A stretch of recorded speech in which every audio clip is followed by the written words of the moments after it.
और आइए अब शुरुआत करते हैं। राष्ट्रपति ट्रंप यूक्रेन में पिछले 3 साल से जारी युद्ध को हर हाल में रोकना चाहते हैं।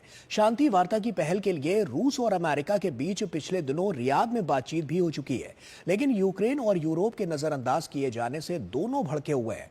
इसके बाद ट्रंप ने जेलेंस्की को निशाने पर लेते हुए उन्हें बिना चुनाव के तानाशाह बता दिया तो यूरोपीय देशों के नेता नाराज हो गए।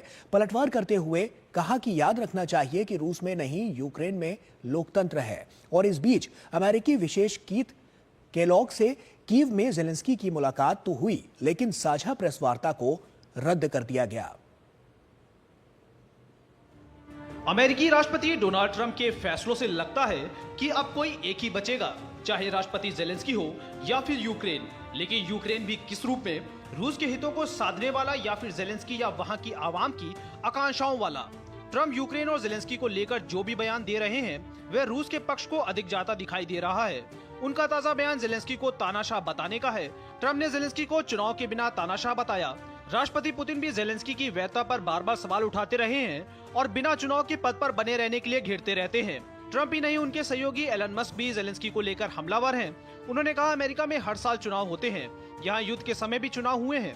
मस्क ने भी जेलेंस्की को चुनाव कराने की नसीहत दे डाली है। ट्रंप के इस बयान पर जेलेंस्की को यूरोप का साथ मिला। ईयू ने ट्रंप को याद दिलाते हुए कहा है कि यूक्रेन में लोकतंत्र है, जबकि रूस में नहीं।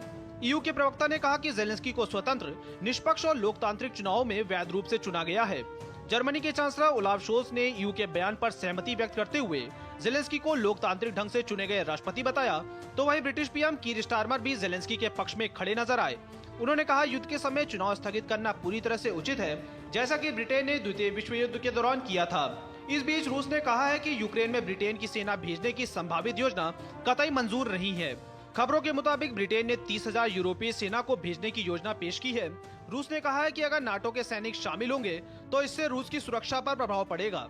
उधर यूक्रेन के विदेश मंत्री कीव के दौरे पर आए ट्रंप के विशेष दूत कीथ केलॉग से शांति वार्ता को लेकर बातचीत की।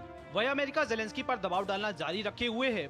अब एनएसए माइक वॉट्स ने जेलेंस्की से आलोचनाओं पर लगाम लगाने और ट्रंप द्वारा प्रस्तावित खनिज समझौते पर शीघ्र हस्ताक्षर करने का आग्रह किया है।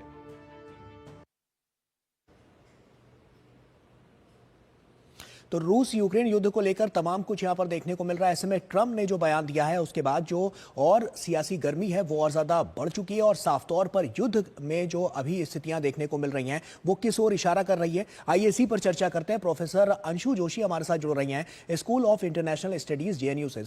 बहुत बहुत स्वागत है अंशु जी आपका। और उसी के साथ सबसे पहला सवाल मेरा यही है कि जिस तरह से हम अभी देख रहे हैं कि ट्रंप ने जो अभी बातें कही हैं, जिस तरह से तानाशाह बताया है, ऐसे में साफ तौर पर अभी युद्ध की जो आशंका है वो लगातार हम देख रहे हैं, क्योंकि 3 साल तो पूरे होने वाले हैं और चौथे साल में वो प्रवेश कर रहा है युद्ध। तो ऐसे में कितना बड़ा अब की बार इसमें हम कह सकते हैं कि जो फर्क है वो नजर आता हुआ दिखेगा, क्योंकि साफ तौर पर ये जो बयानबाजियां हैं ये अपने आप में एक अलग पैरामीटर सेट करती हुई नजर आ रही है। गौरव, शो पर बुलाने के लिए आपका बहुत बहुत धन्यवाद। देखिए, जो ये जबानी लड़ाई चल रही है ना, इसके पार जो इस हफ्ते एक बहुत बड़ा डेवलपमेंट हुआ है वैश्विक राजनीति और रशिया यूक्रेन युद्ध की दृष्टि से, हम जरा उसको समझें। तो इस सप्ताह रूस और अमेरिका ने यूक्रेन में संघर्ष को समाप्त करने के लिए और साथ ही दोनों देशों के बीच में बायलैटरल रिलेशंस कैसे सहज हो सकते हैं, इसके उद्देश्य से एक पूरा इनकी मीटिंग हुई। और ये डोनाल्ड ट्रंप के 2.0 रिजीम के तहत अमेरिकन विदेश नीति में एक बहुत महत्वपूर्ण बदलाव को हम देख सकते हैं। और यही हम रशियन फॉरेन पॉलिसी में भी आते हुए इस बदलाव को देख सकते हैं, जिसमें इन दो महत्वपूर्ण देशों के राष्ट्राध्यक्ष अब चाहते हैं कि रशिया यूक्रेन के बीच का जो युद्ध है वो समाप्त हो जाए।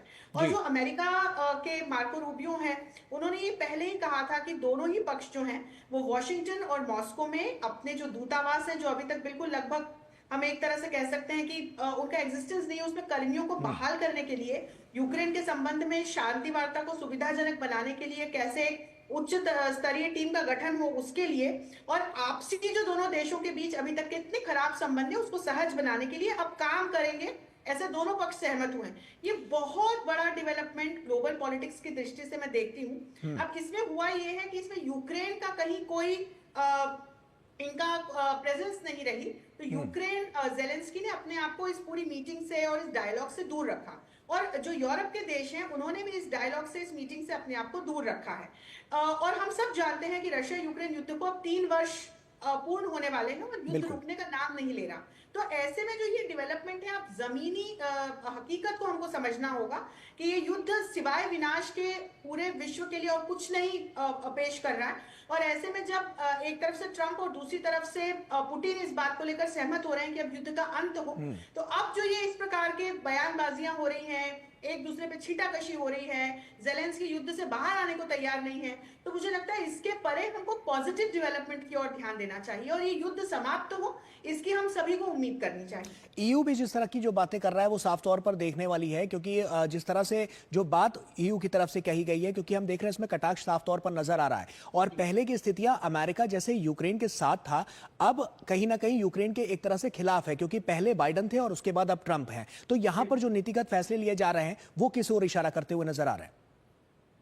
देखिए, बहुत सुंदर बिंदु आपने इस चर्चा में जोड़ा है। जब बाइडेन राष्ट्रपति थे उस समय उनकी आंतरिक कुछ ऐसी परिस्थितियां थी कि ये कहें कि अमेरिका की जनता का ध्यान इस ओर ले जाने के लिए या मतलब अपनी तरफ से ध्यान हटाने के लिए, अपने आप को, अपनी पॉपुलैरिटी को बढ़ाने के लिए वो लगातार रशिया यूक्रेन युद्ध में यूक्रेन को समर्थन देते रहे। और हम सभी जानते हैं कि नाटो का किस प्रकार से प्रतिनिधित्व अमेरिका करता है, तो अमेरिका के इशारे पर ये डायरेक्ट इनडायरेक्ट हेल्प यूक्रेन को मिलती रही नाटो के माध्यम से। हालांकि यूक्रेन नाटो का मेंबर नहीं है, इसी चीज को लेकर के युद्ध शुरू हुआ था।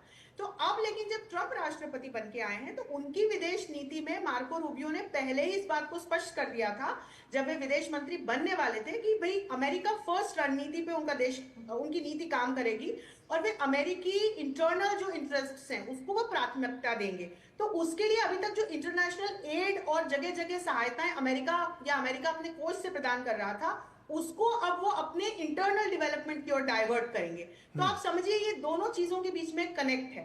तो इसीलिए अब हम देख रहे हैं कि किस तरह से ट्रंप बहुत जोरों शोरों से इस बात का प्रयास कर रहे हैं कि रशिया यूक्रेन के बीच का युद्ध समाप्त हो। अच्छी बात यह है कि उसमें रशिया भी उनकी आवाज से आवाज मिलाता हुआ दिखाई पड़ रहा है।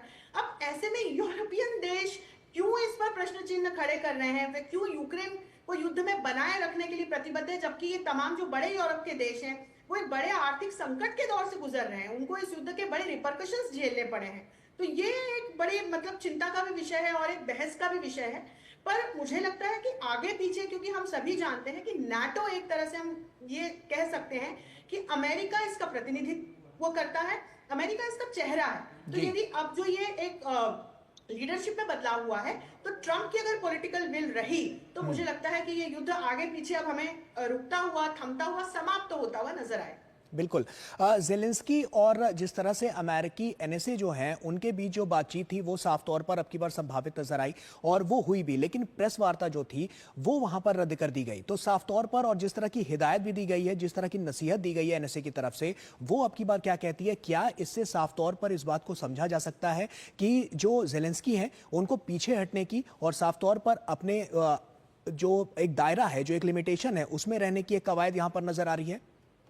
निश्चित तौर पर, और जेलेंस्की को एक बहुत महत्वपूर्ण बिंदु को समझना चाहिए गौरव, कि इस पूरे युद्ध में जो सबसे बड़ा विनाश हुआ है वो उनके देश का हुआ है।